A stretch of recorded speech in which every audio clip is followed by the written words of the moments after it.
Bukan dekat memang Dusun Tua. Ini Taman Sentosa jangan cakap.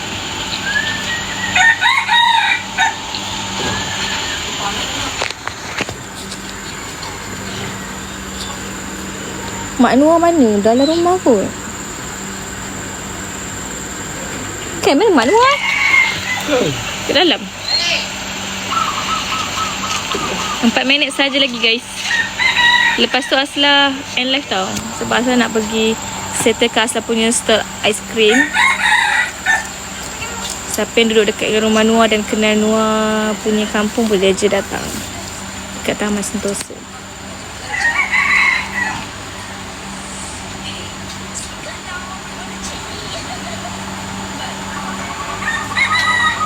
Cari Pak Ngah tu, Pak Ngah dengan budak kampung. Budak kampung Noah. Budak-budak Noah. Aiskrim apa? Aiskrim corn ada, aiskrim roti ada. Kena nyamuk ke? Ya. Terima kasih NM Sarah.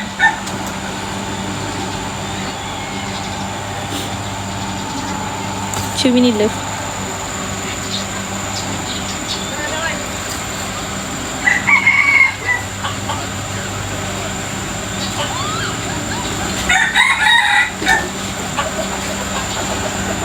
Konten mangkodok 3 jam dah 80k.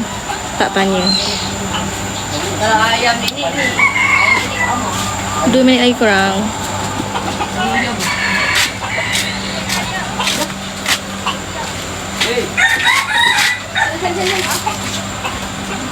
Lagi 2 minit, lagi 2 minit.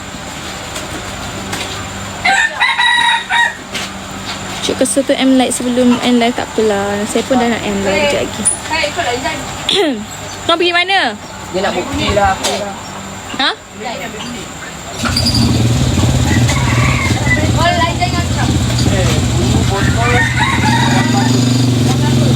Dia nak pergi sampai dia nak pergi ambil dia dekat rumah ni. Berapa orang? 2 orang? Tapi nanti kita nak pergi kat taman tu. Tunggu pergi taman je lah. So nanti datang taman je. So, kita orang pun nak kita orang pun nak gerak taman dah.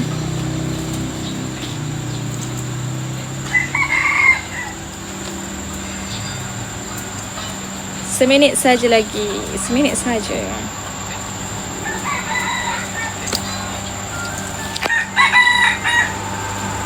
Bro, dia gerobak aiskrim tu dah kat bawah. Sudah di bawah.